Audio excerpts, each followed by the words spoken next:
자, 김지민 씨, 네. 다음 서프라이즈 아주 기대됩니다. 이 분위기 몰아서 진실 혹은 거짓, 신비한 역사 서프라이즈 두 번째 사연 나갑니다. 산악 지역에서의 불량품 수송이 어려웠던 미 해병대. 농사짓던 소를 군인으로 채용해 군으로 스카우트했다. 총알이 날아다니는 현장에서 불량품 수송 후 역할을 한 것은 물론 사람의 도움 없이 스스로 업무를 맡은 것이 51일. 적탄이 날아오면 피할 줄도 알았다는 똑똑한 군인서 군호. 동물 최초 하사 계급에 대한 아침의 사연은 과연 진실일까 거짓일까? 1952년 10월 네. 그날 동물 최초로 정식 군인이 된 소가 있다. 네. 이게 말은 거짓말일 것 같은데 이게 거짓말이면 퀴즈를 안 냈겠죠. 근데 저는 그래서 진실 같아요. 왜냐면 옛날에 우리나라는 뭐가 있어야 되죠? 소가예요, 소야죠. 그러니까 소 한 마리씩 다 있는데 이런 정말 지능적으로 똑똑한 소는 100만 마리 중에 한 마리 자, 있어요. 이건 근데 어떻습니까? 군견은 봤는데 군소?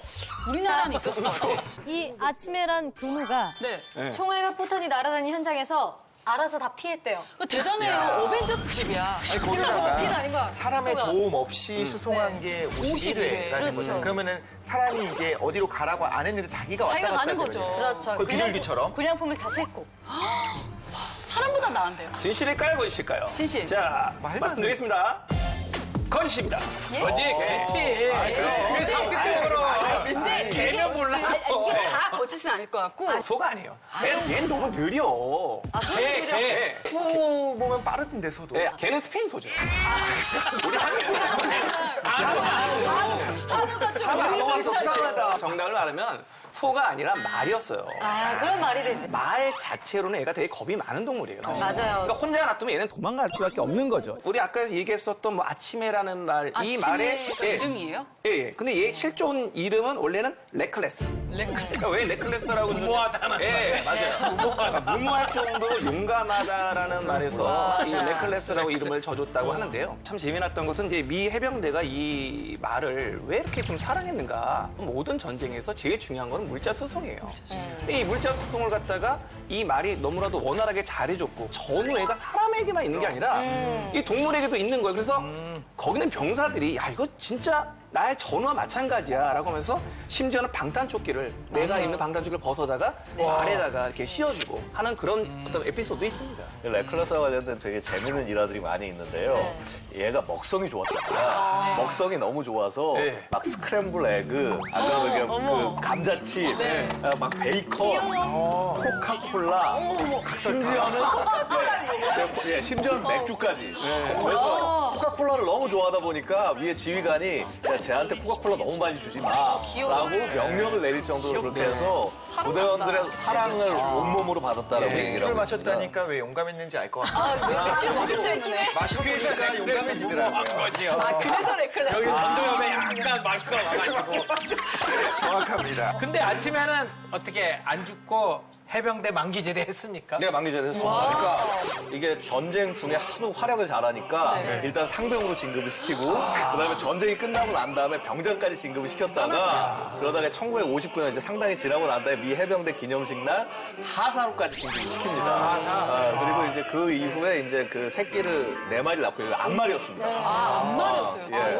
그러고 이제 1968년도에 이제 이 말이 죽는데, 그러니까 이 말이 미 해병대 최초로 상륙 작전에도 같이 참가를 한 상륙에 같이 참가를 한 그런 말로 이렇게 기록이 되고 있습니다. 이제 미국으로 얘를 데리고 갔어요. 네. 미국 해병들이 데리고 가서 얘를 기리는 동상까지 세워주고 얘를 끝까지 죽어서도 끝까지 기리는 날을 정해주고 이렇게 했다는 거예요. 보면서 참 우리나라도 우리 나라를 위해서 이렇게 바쳤으면 이 정도는 해줘야 되는 게 아닌가 안타깝더라고요. 근데 되게 감동적이네요. 동물한테까지도 이런 기념비를 예. 해준다는 게, 와, 근데 상도 받았습니까 그러면? 부상을 여러 차례 당했었어요.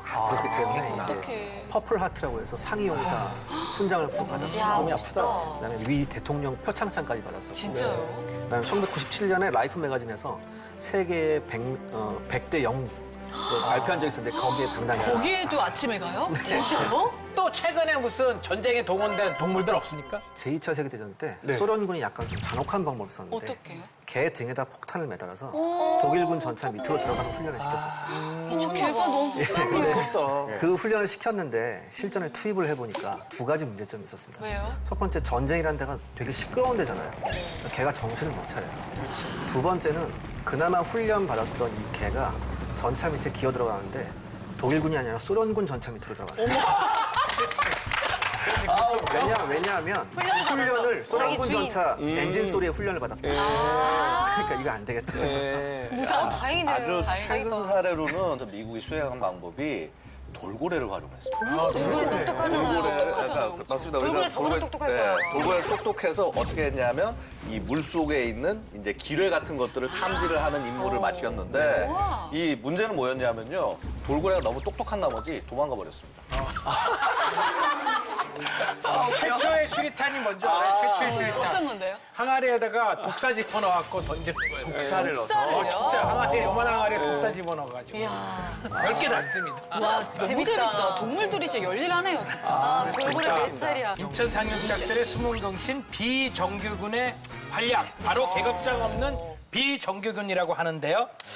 비정규군, 이 특수부대도 비정규군이라고 하지 않습니까? 네, 그렇습니다. 뭐 이런 상황을 포함해서 뭐 첩보 수집을 한다거나 적진에 들어가서 네. 혹은 적 후방에서 파괴 공작 활동을 한다거나 반란군 활동을 한다거나 이런 것들을 담당했던 부대, 대표적으로 유명한 부대는 켈로라는 이름으로 켈로. 알려져요. 켈로는 이제 코리안 리에종 오피스라는 말에 KLO. 예. 뭐 사실은 이게 특정한 한 개 부대만을 얘기한 것은 아닙니다. 네. 고트 부대니 썸 부대니 위스키 부대니 하는 이런 제대들 같은 것들이 생겨서 이런 것들을 미군이 지원을 하면서 나중에 부대를 하나로 묶습니다. 네. 8240 부대라는 부대로 이루어졌는데 네. 이 8240 부대가 결국 한국 전쟁 이후에는 우리 특전사, 그러니까 우리 공수부의 그렇게 된 특전사의 모체가 됩니다. 소위 이름 없는 전사들의 활약이야말로 네. 한국전의 어떤 방향을 바꾼 굉장히 보이지 않는 중요한 동력이었다고 말씀드릴 수 있습니다.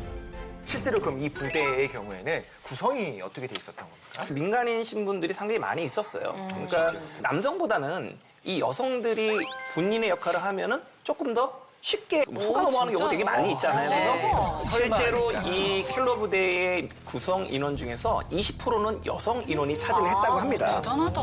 북한군이나 중공군으로 위장을 해서 위장을 가는데 하니까요. 군가 두 개를 외운대요. 북한군 군가, 중공군 군가. 그래서 북한군 지역에선 중공군 군가를 부르고 중공군 지역에선 북한군 군가를 부른대요. 아, 어쨌든 서로 다른 예. 다른 예. 실제로 북한군은 중공군을 검문하지 않았거든요. 그랬는데 대부분 사망자가 복귀할 때는 아군의 오인 사격에 의해서. 왜냐하면 적군 복장 입고 들어갑니다. 이렇게 민간인 출신 분들은 정식 군번이랑 계급이 없었을 테니까 네. 사실 임무 중에 돌아가셔도 정식 군인으로 인정 못 받고 돌아가셨겠네요. 심지어는 초기에 했던 분들 중에 어떤 분도 계시냐면요. 분명히 켈로 부대로 해서 막 적진 들어가서 활동하고 했는데 군대에서 복무한 기록이 없는 겁니다. 그러니까 군대 다시 오라고 입대 영장이 들어오는 경우도 그런 경우까지도 있었다고 합니다. 이런 부분을 바로잡기 위해서 굉장히 좀 많은 노력들을 하고 있는데 어떤 이런 분들의 복지와 관련된 것은 결국 돈이 걸리고 예산이 걸리는 부분이기 때문에 정치권에서 해결해 주지 않으면은 쉽게 해결이 안 되는 부분이라고 아까 말씀드립니다. 미군이었었던 그 아침에랑 너무 대조적이어서 네. 부대가 해체될 때 그나마 운 좋았던 사람이 어떤 사람들이냐면 네네. 쌀 한 선 받았대요. 쌀 한 섬. 쌀 한 선 받고 그런 사람들이 비교적 운이 좋았던 사람이 그렇게. 많이 속상할 것 같아요. 맞아요. 자기가 분명히 나라를 위해서 노력했는데 노력했는데. 열심히 했는데 기록이 없다는 이유로 이렇게 인정을 받지 더 못하니까. 힘든 분들도 있습니다. 어떤 분이냐면요. 이 네. 켈로 부대는요. 사실은 작전을 할 때 적 후방의 근거지를 굉장히 많이 뒀었습니다. 주로 어디였냐 하면은 이 북한 쪽에 있는 도서 지역은 전부 다 켈로 부대가 점령하고 있었습니다.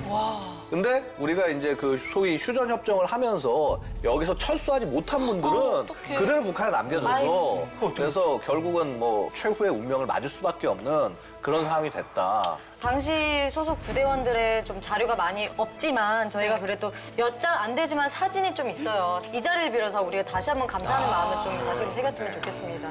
우리가 또 숨은 영웅들이 또 있습니다. 이 전쟁에서 이 보급이 제일 중요합니다. 그런데 이러한 사람들의 또 희생은 많이 잊혀지는 경우가 꽤 있습니다. 네. 좀 설명해 주세요. 이게 지게 부대라고 하는 부대예요. 지게 부대. 우리나라 특유의 그 운송 수단이죠. 네. 지게. 그 A-프레임 부대라고 미국에서 불렀었어요. 네네. 근데 아, 요게 A가 A-프레임 부대라고 갑자기 달라 불렀는데 보이죠? 당시 국토의 70%가 우리나라가 산악지대잖아요. 네. 지금도 그렇고. 그래서 차량 대신에 사람이 직접 날라야 되는데 이거를 담당했던 사람들입니다. 어느 정도였냐면 보통 한 50km 내외의 짐을 지고 16km 그것도 산길을 왕복을 했다. 뭐 이런. 예, 그러니까 미군들도 깜짝깜짝 놀라는 거예요. 이걸 어떻게 그렇게 하냐. 실제로 이거 나르신 분들, 참전하신 분들이 청소년이라는 얘기를 좀 많이 들었어요. 청소년? 예, 이게 그러니까 모집을 할 때 청소년들이 되게 많이 모여왔다고 10대들이 왔다는 거죠. 나라를 위해서 그렇게 했다고 하는데 맞죠? 네, 맞습니다. 실제 이제 전쟁을 참가하기에 부적절한 나이의 분들이 일을 많이 하셨고요. 전쟁통에 먹고 살기 힘든 시기에 있어서 굉장히 좋은 수입원이 될 수밖에 없었기 때문에 이런 위험을 감수할 수밖에 없었다. 이 노무단 한 10만 명 정도 돼요. 그 노무단 외로도 계약직과 직접 고용직까지 다 합치면 한 20만 명 정도가 된다고 합니다. 이게 굉장히 많은 숫자예요. 근데 문제는 실제로 이들이 일하는 거에 대한 나름대로 임금을 갖다 어디서 지급을 하면은 미국 쪽에서 지급을 해요. 근데 이것을 갖다가 이들에게 제대로 지급을 하지 않습니다. 에휴.